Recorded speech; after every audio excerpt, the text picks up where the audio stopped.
Security in Somalia has deteriorated in recent months in the face of rising al-Shabaab attacks. Until recently, military operations, new counter-terrorism legislation, and the work of the African Union Transition Mission in Somalia, Atmis, had led to improvements, with extremists losing a third of their territory.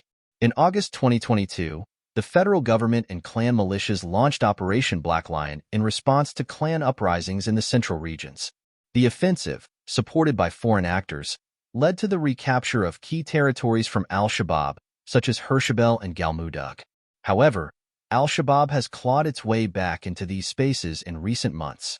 The next phase of Black Lion aims to strengthen Somali forces by deploying additional troops from neighboring countries. Somalia must deal with the challenges of recruitment and radicalization by al-Shabaab and the prospect that some combatants may defect. Strategies that go beyond security measures are needed, especially since Black Lion's second phase is expected to result in more defections. Such strategies should focus on rehabilitation, reintegration, and prevention of violent extremism. The Tubsan National Center for Preventing and Countering Violent Extremism was established in Somalia last year with these goals in mind. With around 30 employees, the center operates as an interagency government institution. Deputy Director Ibrahim Nadara has personal experience as a former extremist who defected from al-Shabaab in 2016.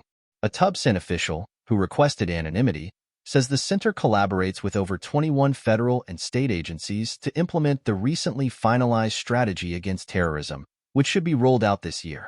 Tubsan's soft approach prioritizes preventive measures such as community engagement, strategic communications, promoting defections, and running disarmament, demobilization, and reintegration programs for former combatants. Tubsan is also the central point for developing and coordinating partnerships with regional and international stakeholders, including the International Organization for Migration, Global Community Engagement and Resilience Fund, Somali Police Force, and National Intelligence and Security Agency. An independent security expert providing technical support to Tubsan emphasized its pivotal role in Somalia. She says the center aims to improve partnerships while conducting research and analysis to understand the drivers of terrorism. This will inform targeted strategies tailored to Somalia's needs. However, the center faces various challenges in its early stages of development, compounded by the scale of Somalia's security and governance problems. The issues are threefold, says the Tubsan official. First, as a new initiative in Somalia, the center operates in uncharted parts of the country and must keep up with evolving extremist tactics. Second, Tubsan employees face threats from al-Shabaab. And third, Somalia's national strategy requires more resources to become fully operational and succeed. Yurub Wabari, chairwoman of Pay Forward Academy, a civil society organization working on education in Somalia, says coordination with government institutions and federal member states will be vital. While the appointment of federal state representatives is promising, clear roles for preventing and countering terrorism are still needed. Collaboration with local communities who know the context is also essential, Wabri says. Omar Mahmood, senior analyst at the International Crisis Group's Kenya office, says it's too early to evaluate Tubsan's effectiveness. However, one challenge lies in coordination, as certain activities related to countering extremism were previously managed by the Ministry of Endowments and Religious Affairs. How these entities collaborate will be crucial for success, he says. Growing recruitment challenges. Regarding Tubsan's strategic communications pillar, Mahmood says Somalia's struggle extends beyond countering al-Shabaab's narratives. The government is engaged in a competition for the hearts and minds of Somalia's people and struggles to expand its presence beyond urban areas. This grants al-Shabaab operational space.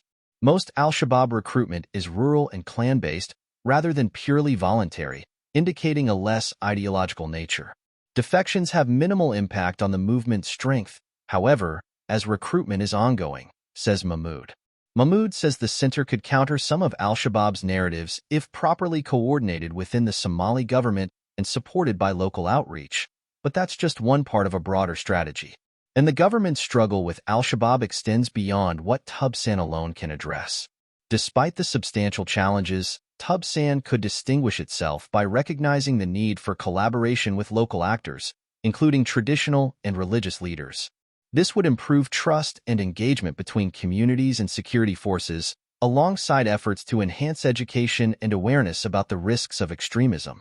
Tubsan's approach aligns with Somalia's commitment to the United Nations goals of prioritizing local ownership, adopting a holistic approach, fostering collaboration, and focusing on long-term measures to prevent violent extremism. The center's collaboration with external entities and internal governmental departments underscores its commitment to countering terrorism. Political will must remain steadfast in addressing the drivers and narratives of extremism, extending beyond urban areas to encompass the entire country.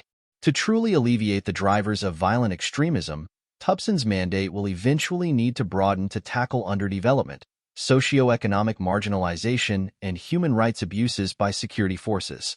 Damn.